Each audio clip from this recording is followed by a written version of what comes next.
गुंजन दीक्षित। देश में बीते दिन 2,54,288 लोगों में कोरोना की पुष्टि हुई है। यह आंकड़ा पिछले 35 दिनों में सबसे कम है। इससे पहले 16 अप्रैल को करीब 2.5 लाख संक्रमितों की पहचान हुई थी। राहत की बात यह है कि इस दौरान 3,52,944 लोग ठीक हुए। हालांकि रोज हो रही मौतों का आंकड़ा फिर 4,000 के पार पहुंच गया। देश में शुक्रवार को 4,142 लोगों ने इस महामारी से जान गंवाई। एक्टिव केसेस यानी इलाज करा रहे मरीजों की संख्या में 1,04,868 की गिरावट दर्ज की गई है।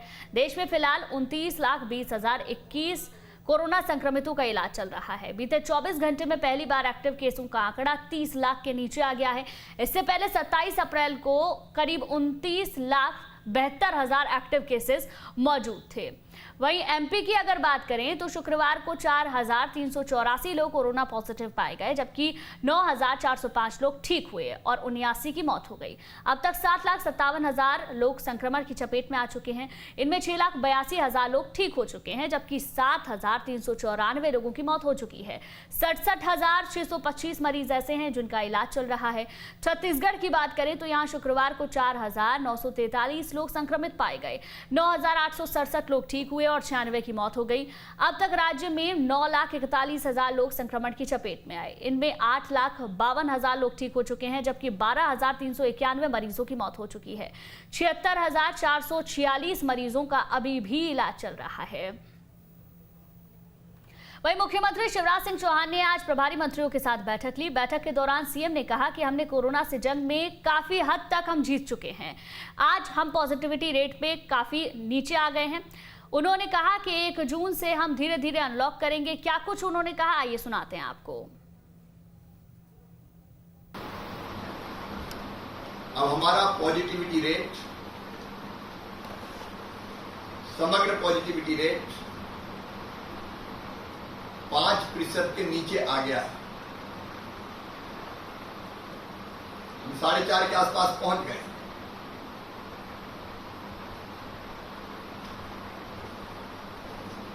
पॉजिटिविटी रेट हमारा ये सिद्ध कर रहा है कि हम नियंत्रण की स्थिति में पहुंच रहे हैं। रिकवरी रेट लगातार बढ़ रहा है।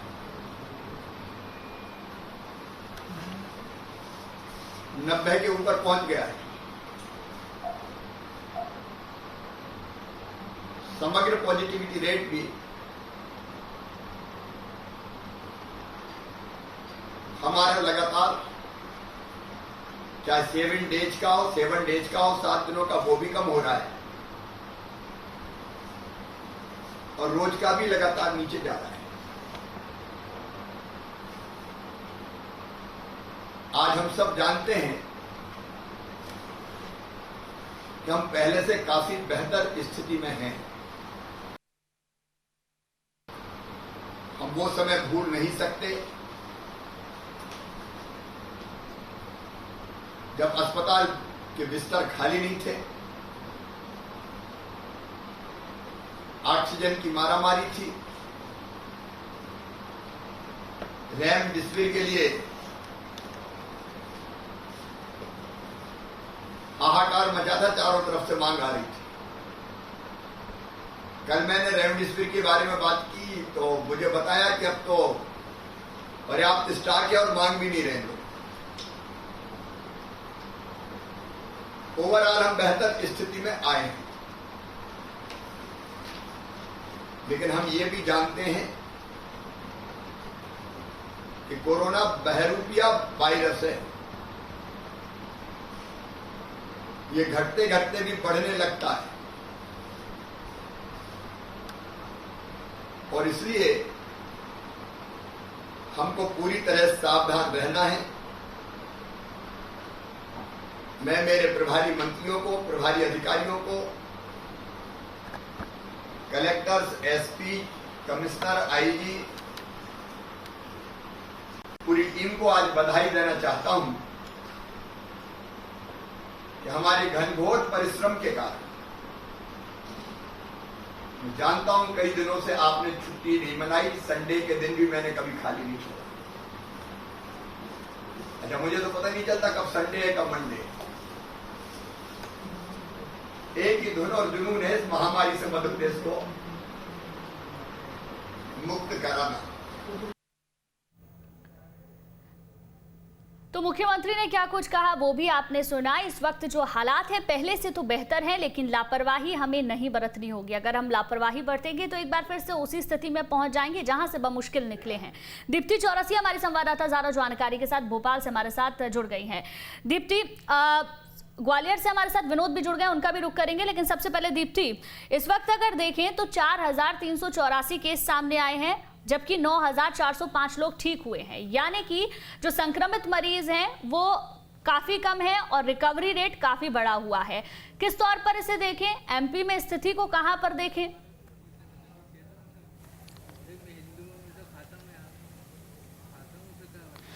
गुंजन, इसको 2-3 तरीके से देखा जा सकता है। सबसे पहले तो मैं आपको बताऊं कि अब जो पॉजिटिविटी रेट जो 22 और 18% तक पहुंच गया था वो 5 से 6 के बीच रह गया है, तो ये एक सबसे अच्छी खबर है। और इसके कई सारे कारण हो सकते हैं। नंबर 1 कारण तो इसका ये हो सकता है कि जो कोरोना कर्फ्यू था उसको लगे एक लंबा समय हो गया है और उसका असर अब धीरे धीरे देखने को मिला है पिछले 7-8 या 10 दिनों में कहा जा सकता है। दूसरा, लोग अवेयर बहुत हो चुके हैं, क्योंकि लोग अब डर बहुत गए हैं। जिस तरीके से पूरी महामारी फैली, जिस तरीके से डेथ टोल बढ़ा, जिस तरीके से लोग बीमार पड़े और जिस तेजी से उस समय स्वास्थ्य सुविधाओं की परेशानियां हुई, उसको लेकर कहीं ना कहीं हम ये कह सकते हैं कि एक अवेयरनेस भी है लोगों के बीच में, जिसके चलते ये अंतर आया है। तो ये तीनों चीजें मिलजुल कर काफी अंतर देखने को मिल रहा है, क्योंकि पूरे कोरोना कर्फ्यू में सख्ती भी बहुत बरती गई, लगभग 1 महीना हो गया है। और अब ये स्थितियां हैं कि सबसे बड़ी चुनौती ये होगी कि आज शाम को जो मुख्यमंत्री बैठक लेंगे जिसमें ये किया जाएगा कि अनलॉक के बिंदुओं पर विचार होगा। तो सबसे बड़ी चुनौती ये है कि जो अनलॉक किया जाएगा उसको किस तरह से किया जाएगा कि ये जो इन्फेक्शन है ये और तेजी से ना बढ़े, क्योंकि ज्यादातर ये देखा जाता है कि जब तक लॉकडाउन होता है, एक लंबे समय तक रहता है, तो धीरे धीरे केसेस कम हो जाते हैं। लेकिन लॉकडाउन खुलते ही लोगों की भीड़ बाजारों में आती है, लोग फिर भूल जाते हैं कि उनको मास्क लगाना है, उनको सोशल डिस्टेंसिंग का पालन करना है, प्रशासन दूसरे कामों में व्यस्त हो जाता है, सरकार अपने एजेंडे पे काम करने लगती है, जो तरह तरह के कामकाज होते हैं राज्य के। तो उन सबको देखते हुए भी प्रायोरिटी पे कोरोना को भी कहीं ना कहीं रखना होगा, चाहे प्रशासन हो, चाहे सरकार हो, चाहे स्वास्थ्य विभाग हो, और दूसरी बड़ी बात चाहे पब्लिक खुद क्यों ना हो, व्यक्ति विशेष क्यों ना हो, सबको इन चीज़ों का ध्यान रखना होगा। तो ये एक अच्छा संकेत तो है, लेकिन मुझे ऐसा लगता है कि एक पिक पर आने के बाद डाउन हो रही है ये पैंडेमिक, और ये कोरोना कर्फ्यू के चलते भी डाउन हो रही है। तो बहुत सारे कारण हैं, लेकिन ये अच्छी बात है। अब सबसे बड़ी चुनौती ये होगी कि इस पॉजिटिविटी रेट को और कम करना, और जब धीरे धीरे अनलॉक हो तो इसको मेंटेन रखना। इसको कैसे रखा जाएगा, ये सबसे बड़ी चुनौती होगी, और लोगों को भी इसके लिए समझने की बहुत ज्यादा जरूरत होगी कि एकदम से अगर आप लापरवाही बरतते हैं तो स्थिति पहले की तरह खराब हो सकती है। ठीक है, विनोद हमारे संवाददाता हमारे साथ लगातार बने हुए हैं और आदित्य भी हमारे साथ रायपुर से जुड़ गए हैं। विनोद, सबसे पहले आप ही के पास आते हैं। अगर इस वक्त स्थिति को देखें तो धीरे धीरे हम अनलॉक की तरफ आगे बढ़ रहे हैं। आज शाम 4 बजे एक महत्वपूर्ण बैठक भी होनी है। अनलॉक की तरफ आगे बढ़ने के साथ ही ये एक खुशी भी है कि स्थितियां बेहतर हो रही हैं, लेकिन एक छोटी सी लापरवाही कितनी इस वक्त में भारी पड़ सकती है?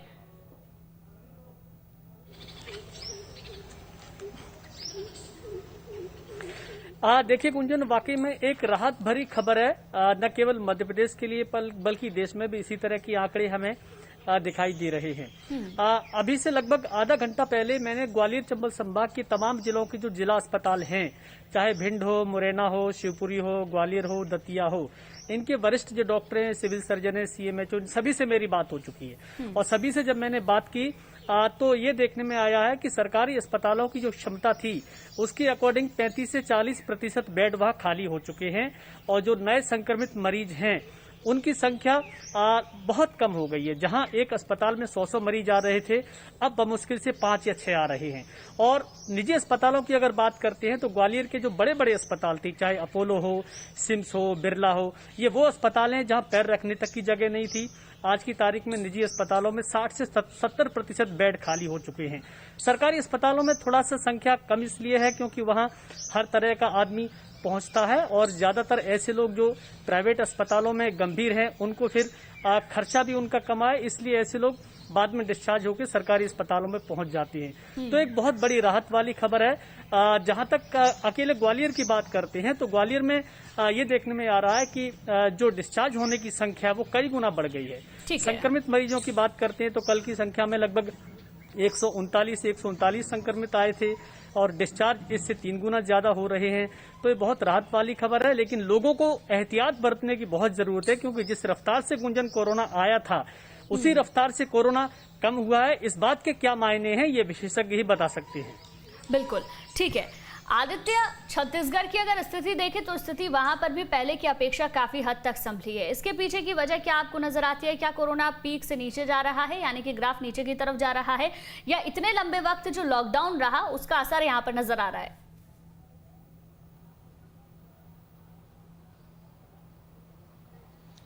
बिल्कुल गुंजन जी, देखिए छत्तीसगढ़ भी एक राज्य है। मैं चाहूंगा कि संभागवार चर्चा हो तो बेहतर है, क्योंकि संभागों में स्थिति ज़्यादा दुखदाई लग रही इस समय। क्योंकि देखिए मैं अगर रायपुर की बात करूं खाली, तो रायपुर, दुर्ग और राजनांदगांव की स्थिति पहले से काफ़ी सुधरी है। ओवरऑल अगर हम बात करें 65,000 से ज़्यादा की टेस्टिंग कल हुई है, 4,900 के आसपास मरीज आए। मतलब उस लिहाज से अगर संक्रमण की दर हम देखें, पॉजिटिविटी रेट देखें, तो 7.5% के आसपास अब छत्तीसगढ़ की पॉजिटिविटी रेट है। लेकिन कल एक और बहुत अच्छी बात यह रही कि 100 से कम मौत 45 दिनों बाद, 1.5 महीने के बाद पहली बार ऐसा आंकड़ा आया है जिसमें मौत का आंकड़ा 100 से नीचे है। प्रदेश का 96 मौतों का कल रिकॉर्ड किया गया। अब तक मौत 150-200 के आसपास ही आ रही थी, पहली बार मौत जो है वो 100 के नीचे आई है। अब हम बात करते हैं रायपुर, दुर्ग और राजनांदगांव की स्थिति तो बेहतर हो गई। रायपुर और दुर्ग संभाग पहले से काफ़ी अच्छी स्थिति में, लेकिन बिलासपुर और सरगुजा संभाग, ये संभाग बहुत ज़्यादा क्रिटिकल जोन में जा रहे हैं। आज मुख्यमंत्री भूपेश बघेल और स्वास्थ्य मंत्री टी.एस. सिंहदेव से कुछ ही देर बाद मरवाही में भी एक हॉस्पिटल का, कोविड सेंटर का, कोविड हॉस्पिटल का उद्घाटन अभी करेंगे, जिसमें काफ़ी संख्या में ऑक्सीजन बेड, क्योंकि पेंड्रा मरवाही में अचानक मरीज बढ़े हैं। छोटा सा जिला, आपको याद होगा अजीत जोगी के निधन के बाद वो सीट खाली हुई थी, और उसके ठीक आज से अगर हम बात करें तो 1 साल पहले ये जिला बना है। और जिला बनने के बाद जिस जिले में पहले 8 या 10 मरीज नहीं आते थे उस पूरे इलाके में इस बार वहां रोज 400-500 मरीज आ रहे हैं। कोरिया, सरगुजा जो खुद टी.एस. सिंहदेव का विधानसभा क्षेत्र है, वहां के अगर पूरे जिलों की बात करें आप, तो वहां पर छोटे छोटे जिले हैं, बलरामपुर, सूरजपुर, छत्तीसगढ़ के सबसे छोटा जिला है सूरजपुर, 500 के आसपास मरीज आ रहे हैं। बलरामपुर में 400-500 रोज मरीज आ रहे हैं। कोरिया में मरीज लगातार बढ़ रहे हैं। बिलासपुर संभाग की अगर बात करें तो बिलासपुर में तो कम हो रहे हैं, लेकिन आगे जैसे हम बढ़ रहे हैं, चाहे जांजगीर चांपा की हम बात कर लें, चाहे कोरबा की बात कर लें, रायगढ़ की बात कर लें, पेंड्रा मरवाही की बात कर लें, यहाँ मरीज अचानक बढ़ रहे हैं। तो देखिए छत्तीसगढ़ तभी सेफ जोन में रहेगा जब सब जिलों के आंकड़े कम होंगे। रायपुर, दुर्ग, राजनांदगांव में शुरू में आंकड़े बढ़े, आपने लॉकडाउन लगा दिया, आंकड़े कम हो गए, बाकी जिलों में आंकड़े बढ़ रहे हैं। इसका ये मतलब बिल्कुल नहीं कि हम सेफ जोन में आए, क्योंकि अगर बाकी जिलों के भी आंकड़े बढ़ेंगे तो रायपुर के बढ़ने निश्चित है, क्योंकि रायपुर ही एक व्यापारिक केंद्र, केवल एक एयरपोर्ट है पूरे प्रदेश में जो रायपुर में है। मेन जो है रेलवे लाइन का हब यही है छत्तीसगढ़ में, रायपुर राजधानी यहीं पर है। सब कोई व्यापारिक केंद्र में रायपुर ही है, पूरे प्रदेश से लोग यहीं आते हैं, चाहे स्वास्थ्य सुविधाओं को लेकर हो, चाहे खरीदारी को लेकर हो, चाहे दूसरे काम को लेकर हो। बाकी जिलों में अगर मरीज बढ़ रहे हैं, ये तय है कि रायपुर में भी मरीज बढ़ेंगे। सभी जिलों को आपको कंट्रोल करना पड़ेगा। केंद्रीय स्वास्थ्य मंत्री से कल जो बात हुई थी स्वास्थ्य मंत्री की, अभी मेरे पास जानकारी है छत्तीसगढ़ के स्वास्थ्य मंत्री टी.एस. सिंहदेव की तरफ कि नोटिफाइड डिसीज के रूप में ब्लैक फंगस को आज शाम तक सरकार घोषित कर देगी। ये बहुत अच्छी बात है। इसका मतलब साफ है कि किसी भी निजी अस्पताल में भी अगर ब्लैक फंगस के मरीज आएंगे तो सबसे पहले जानकारी जो है वो राज्य शासन को देनी पड़ेगी, क्योंकि मौत का आंकड़ा ब्लैक फंगस से भी लगातार बढ़ रहा है। दोनों दवाइयां नहीं है, एन्फोटेरिसिन बी भी नहीं है हमारे पास, पोसाकोनोजोल भी नहीं है हमारे पास।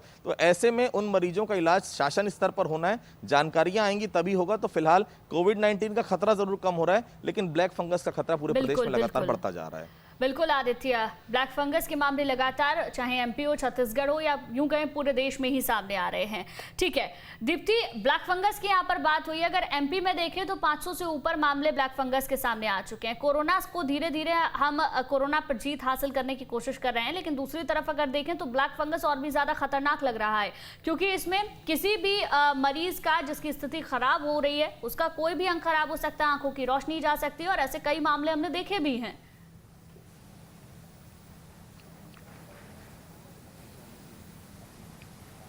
बिल्कुल गुंजन, कोरोना के बाद जो कोरोना के आफ्टर इफेक्ट्स हैं वो काफ़ी तकलीफ दे रहे हैं, जो साइड इफेक्ट्स बोल सकते हैं वो काफ़ी तकलीफ दे रहे हैं, जिसमें सबसे बड़ा इस वक्त ब्लैक फंगस का है।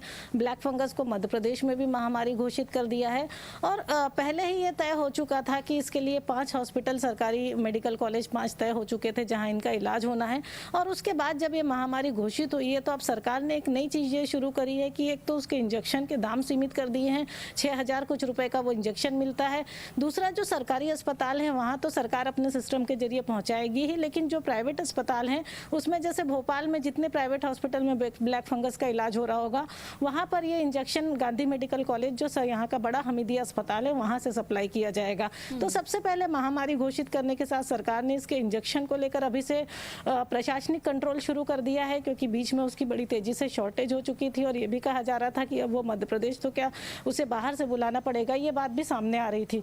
तो जो ब्लैक फंगस है उसको लेकर तैयारियां तो काफ़ी ज़्यादा हो गई हैं, 500 से ज़्यादा मामले हो गए हैं, भोपाल में 250 से ज़्यादा केस हो गए हैं, कुछ लोगों की जान भी जा चुकी है, लगभग 10 लोगों की। लेकिन बावजूद इसके अभी ये बड़ा फिक्स नहीं हो पाया है कि इसके लक्षण क्या क्या हैं, किन लोगों को बहुत ध्यान रखना पड़ेगा कोरोना के बाद। तो ये सारी चीज़ें जो गाइडलाइन तैयार होनी थी वो अभी नहीं आ पाई है। लेकिन हाँ, बड़ी तेज़ी से जो प्रशासन ने या ये कहें कि सरकार ने जो इंतजाम किए हैं उसमें यही सबसे बड़ा है कि 4-5 मेडिकल कॉलेज फिक्स कर दिए हैं, प्राइवेट सरकारी अस्पतालों में जहां इनका इलाज होगा बेड फिक्स कर दिए हैं। लेकिन इसकी बीमारी इतनी तेजी से बढ़ रही है कि पेशेंट लगातार बढ़ते जा रहे हैं। 537 पेशेंट तो लगभग आज से 4-5 दिन पहले थे, भोपाल में 250 से ज़्यादा कल की तारीख में थे और बड़ी तेजी से पेशेंट सामने आ रहे हैं। और ये भी बिल्कुल ये चिंता बढ़ाने वाली बात है और इसी तरफ सरकार को ध्यान देने की भी अब जरूरत यहाँ पर नजर आती है। बिल्कुल दीप्ति। विनोद, अगर ग्वालियर की स्थिति की बात करें तो ग्वालियर में ब्लैक फंगस को लेकर क्या हालात हैं?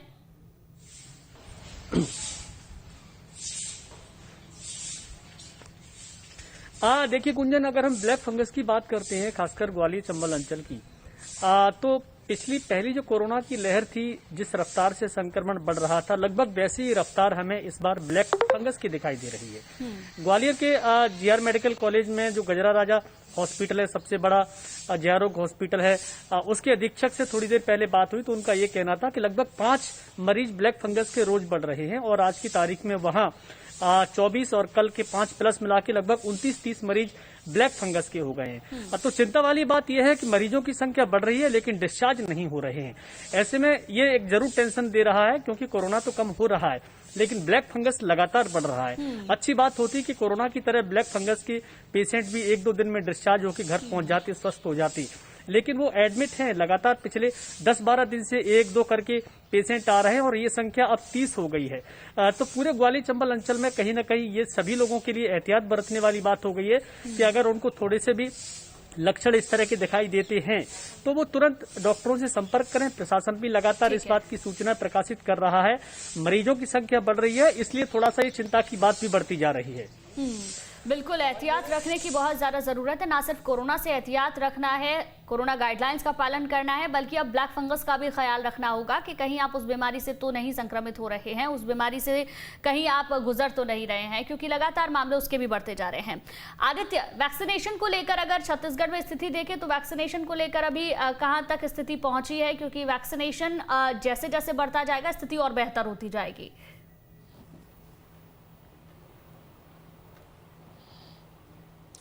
बिल्कुल, देखिए अभी जो जानकारी आई है मेरे पास कि अभी वैक्सीन के कुछ डोज अभी रायपुर पहुंचे हुए हैं। थोड़ी देर में उसकी डिटेल आएगी। ये जानकारी आ रही कि लगभग 2 लाख के आसपास वैक्सीन आज पहुंची है रायपुर में। देखिए कल तक की जो जानकारी थी केवल 50,000 के आसपास डोज बची हुई थी। 7.5 लाख टोटल डोज आई थी, जिसमें 7 लाख डोज जो है वो कल रात तक लग चुकी थी। देखिए 18+ का वैक्सीनेशन इसलिए खटाई में पड़ता जा रहा है क्योंकि वैक्सीन आपके पास है नहीं। जिस उत्साह के साथ लोग सेंटर्स पे पहुंचते हैं, पहले तो आपने ऐप बना दिया, उस ऐप में जितने लोग का रजिस्ट्रेशन होगा उतने लोग ही पहुंचेंगे, कम से कम भीड़ नहीं जा रही, लेकिन आपके पास वैक्सीन है नहीं। बमुश्किल जो वैक्सीन आई है, पहले 1.5 लाख, उसके बाद 3 लाख और अभी 2,97,000। अगर आज वो आई है तो वो कल तक बाकी सेंटर्स पर जाएगी। मतलब साफ है कि कल से फिर वैक्सीनेशन बहुत धीमी रफ्तार से, क्योंकि 2 लाख होता नहीं, 50,000 के आसपास अगर वैक्सीन रोज लग रही है तो वो आपको आंकड़े पहुंचते पहुंचते बहुत समय लग जाएगा। 1,37,00,000 के आसपास की आबादी है 18+ की छत्तीसगढ़ में। 2 डोज आपको लगाना है, मतलब कम से कम आपके पास 2,70,00,000 के आसपास वैक्सीन होनी चाहिए। खैर वो बात की बात है, लेकिन फिलहाल फर्स्ट डोज के लिए मारामारी मची हुई है। हाई कोर्ट का अलग दिशा निर्देश लगातार आ रहा है कि आप बाइफर्केशन नहीं कर सकते, किया है तो किस तरह से किया है, शपथ पत्र दीजिए, तो वो अलग मामला चल रहा है हाई कोर्ट में। फिलहाल वैक्सीनेशन जो 18 से 44 वर्ष का, वो उतनी तेजी के साथ नहीं चल पा रहा जितनी तेजी के साथ अपेक्षा होनी चाहिए थी, क्योंकि छत्तीसगढ़ में लगातार मरीज बढ़ रहे हैं। अभी आपको मरीज कम लग रहे हैं, इसका ये मतलब नहीं। मरीज कम लगने का सबसे बड़ा कारण यही है कि बीते लगभग सवा महीने से आप पूरे लॉकडाउन पे हैं, लोग घरों से बाहर नहीं निकल रहे हैं। अब धीरे धीरे आप लॉकडाउन खोल रहे हैं, शाम को 5 बजे तक आपने दुकान खोलने का ऑर्डर जारी किया है। अब धीरे धीरे फिर से भीड़ जो है वो सड़कों पर आ रही है। ये इसका रिजल्ट आपको 10 दिनों बाद दिखेगा। निश्चित तौर पर मरीज बढ़ेंगे। जितनी जल्दी वैक्सीनेशन की प्रक्रिया युद्ध स्तर पर चले उतना बेहतर है, क्योंकि वैक्सीनेशन के अलावा कोई दूसरा विकल्प आपके पास है ही नहीं। कोविड-19 के आप कितना भी कह ले कि नॉर्म्स का लोग पालन करें, अभी भी सड़कों पर आप देख लीजिए बिना मास्क के लोग घूमते हैं, कोई फर्क नहीं पड़ता किसी को। क्या शायद जिसके घर के लोग खत्म हुए कोविड-19 से, उनके दिलों से पूछ लीजिए, रात में भी सोते समय मास्क लगा के सोते हैं, वो डर और भय है। लेकिन जिनके यहाँ नहीं कोई मरीज है उनको कोई फर्क नहीं पड़ता। पुलिस लगातार बोलते रहती, नगर निगम के कर्मचारी लगातार चालान काटते रहते, उनको कोई फर्क नहीं पड़ता। अभी भी बिना मास्क के वो लगातार घूम रहे हैं, और सबसे बड़ा स्प्रेड जो हो रहा है, जो लगातार फैल रहा है, वो इन्हीं लोगों के कारण फैल रहा है। तो इसमें भी कड़ाई की जरूरत है। फिलहाल जो है 7.5% के आसपास रेट जो है पॉजिटिविटी रेट वो पहुंचा है। एक अच्छी बात छत्तीसगढ़ सरकार के लिए नाते ये है कि हम इस सरकार ने कभी भी जो टेस्टिंग की जो संख्या है वो कम नहीं की। कई राज्यों ने टेस्टिंग अचानक घटा दी। यहाँ टेस्टिंग एवरेज 65,000 रोज हो रही है इतने छोटे से राज्य में। ये बेहतर कदम है। मरीज आए कोई दिक्कत नहीं, कम से कम आइडेंटिफाई तो हो कि आखिर मरीज कौन है।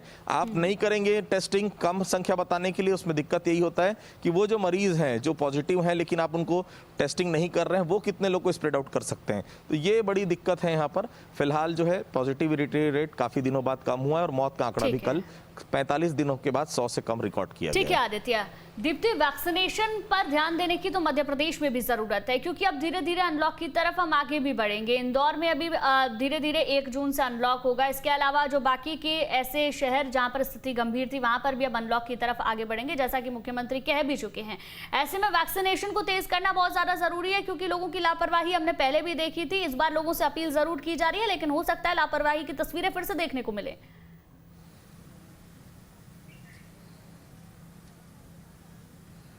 बिल्कुल, वैक्सीनेशन को लेकर लगातार ये बात आ रही है कि जिस तेज़ी से होना चाहिए या उसको लेकर जिस तरह से प्लानिंग की गई थी, उस तेज़ी से वो वर्कआउट नहीं हो पा रहा है। और उसकी कई सारी वजह हैं। सबसे पहले तो ये था कि रजिस्ट्रेशन नहीं हो पा रहा है, लेकिन अब रजिस्ट्रेशन को लेकर शिकायतें तो काफ़ी कम हो चुकी हैं। रजिस्ट्रेशन हो रहा है, स्लॉट मिल रहा है, लेकिन 2-3 चीज़ें अभी भी सामने आ रही हैं। जैसे वैक्सीनेशन सेंटर कई बार बहुत दूर होता है, तो लोग वहाँ तक पहुँचते नहीं हैं। दूसरा, वैक्सीनेशन सेंटर कुछ लोग जब रजिस्ट्रेशन करा के नहीं पहुँचते हैं, और वहाँ पर जब लोग कम पहुँचते हैं तो वहां पर वैक्सीन भी खराब हो रही थी। तो लगातार जो वैक्सीनेशन की चीजें हैं वो दिक्कत दे रही हैं। अभी भी कोई ना कोई परेशानियां हैं।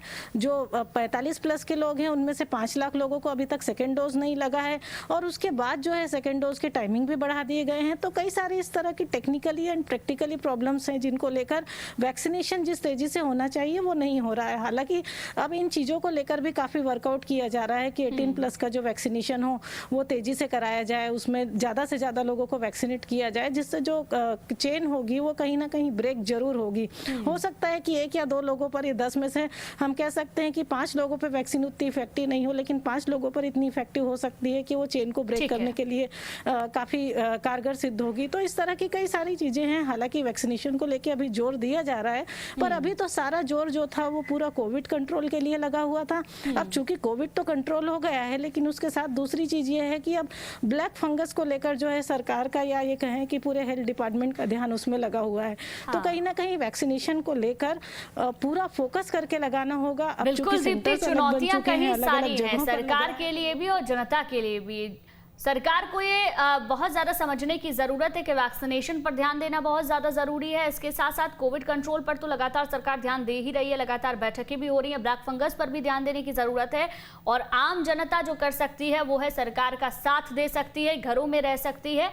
चलिए, बहुत बहुत शुक्रिया आदित्य आपका, विनोद, दीप्ति आपका बहुत बहुत शुक्रिया।